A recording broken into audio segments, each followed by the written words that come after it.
O pecado, ele vem como um desejo. Então, nós temos uma guerra interna entre a carne e o espírito. E a carne quer que nós sejamos dominados, e o espírito quer que nós sejamos livres. Então, a nossa carne precisa ser oprimida, a gente não pode mais viver no automático. Nós precisamos estar alertas.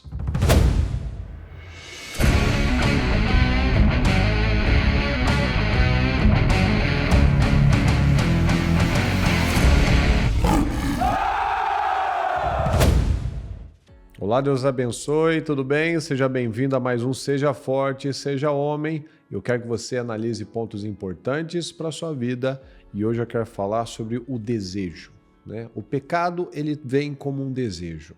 Eu quero ler para você a passagem de Gênesis 4, do 4 em diante, que diz assim, olha só. Abel, por sua vez, trouxe das primícias do seu rebanho da gordura deste. O Senhor se agradou de Abel e de sua oferta. Mas Caim e de sua oferta não se agradou. Caim ficou muito irritado e fechou a cara. Então o Senhor lhe disse, por que você anda irritado? E por que essa cara fechada? Se fizer o que é certo, não é verdade que você será aceito? Mas se não fizer o que é certo, eis que o pecado está à porta, à sua espera. O desejo dele será contra você, mas é necessário que você o domine. E aqui numa outra tradução diz assim, ó, se bem fizeres, não haverá aceitação para ti? E se não fizeres bem, o pecado jaz à porta, e para ti será o teu desejo, e sobre ele dominarás. Então nós vivemos com base com a palavra, e com muitas emoções, né? Então, nós temos uma guerra interna entre a carne e o espírito. E a carne quer que nós sejamos dominados, e o espírito quer que nós sejamos livres. Então, o pecado, ele vem como um desejo. O mundo não acha que ele é livre, porque ele pode pecar à vontade? Esse é o mais escravo, porque ele é escravo dos desejos. Todo pecado, ele vem como um desejo. Ele vem com uma vontade, ele vem com uma inquietação que eu preciso daquilo, eu preciso daquela situação. Lembra do filho mais velho de Davi? Quando ele violentou a irmã dele, ele estava com um desejo, com uma inquietação que ele precisava ser suprida. Mas depois que aquilo foi suprido, ele ficou totalmente vazio e amargurado.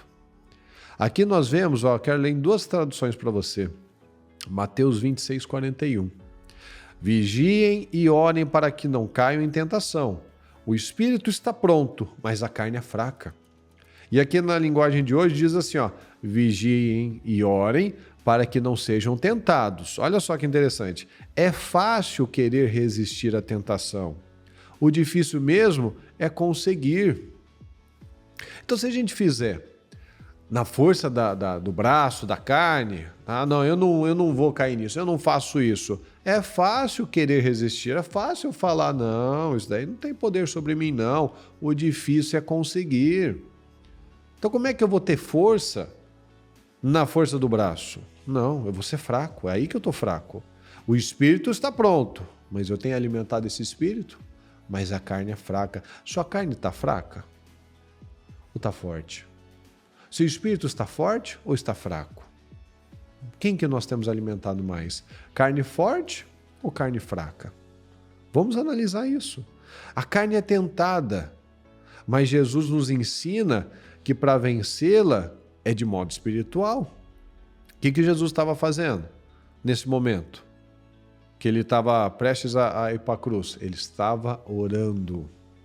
Ele estava se fortalecendo espiritualmente. Mas os discípulos, a gente vê, né? Eles estavam lá com os olhos pesados, eles não conseguiam ficar acordados, eles estavam oprimidos, tensos. Eles só estavam dormindo, querendo passar, né? Lembra quando uma pessoa está depressiva, ela só quer dormir, ficar no escuro, ver se o tempo passa, como diz a palavra, nossa, quem dera fosse noite, a hora que está noite, quem dera fosse dia, a pessoa está sempre, nossa, acaba. E Jesus estava lá ensinando, vocês têm que orar, vocês têm que buscar, vocês têm que se fortalecer, só ficar aí chorando, triste, chateado, dormindo, fugindo, não vai resolver nada.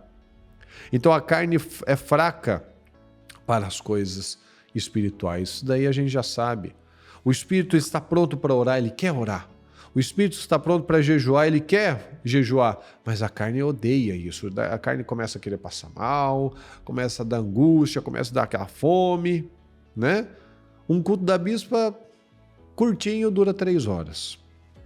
E a pessoa, tem gente que pode reclamar, o que é isso? 1h30 tá bom demais. Mas a pessoa vai lá no cinema, paga caro, assiste um filme 2, 3 horas, ou fica lá na casa dela até sábado à noite, domingo o dia inteiro, assistindo filme, assistindo série, a pessoa nem pisca, fica lá comendo, troca e precisa ver o próximo episódio, fica horas jogando videogame, horas no celular e não tem problema nenhum.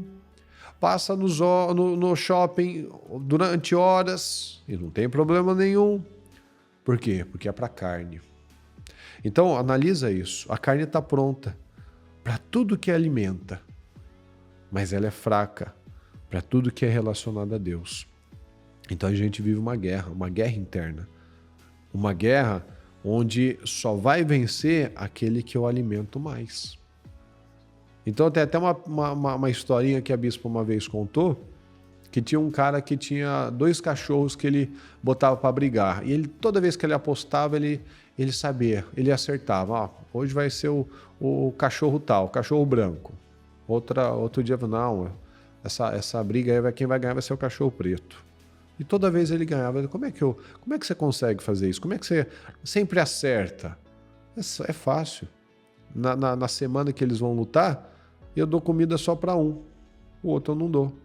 Ou seja, ele sempre vai estar mais fraco, o outro sempre vai estar mais forte.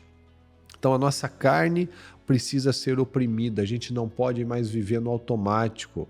Nós precisamos estar alertas. Então analisa isso.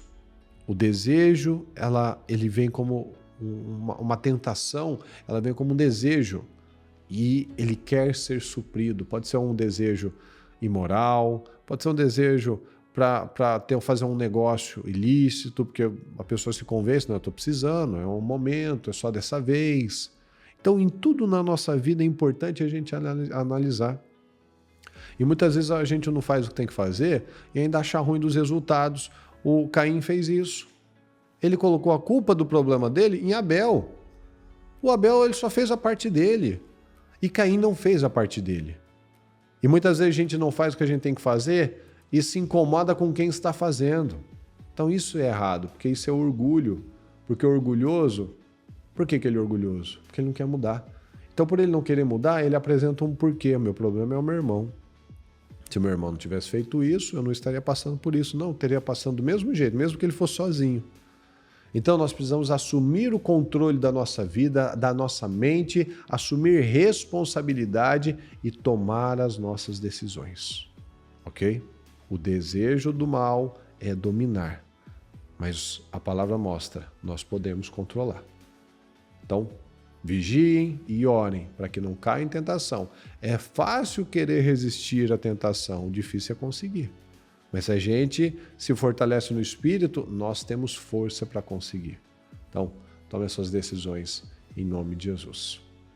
Se você gostou desse vídeo, se esse tema foi bênção na sua vida, se te ajudou a ter entendimentos que talvez até então não tinha, eu peço que você compartilhe aqui comigo, coloque aqui nos comentários, peço que você esteja inscrito aqui no meu canal, que você dê o seu joinha e mande para mais pessoas em nome de Jesus. Lembre disso, homens de verdade mudam o mundo. Então, para isso, precisa mudar dentro, precisa mudar na mente, no espírito, no caráter, para que tudo venha a ser diferente aqui fora, ok? Que Deus te abençoe, fique com Deus, um abraço.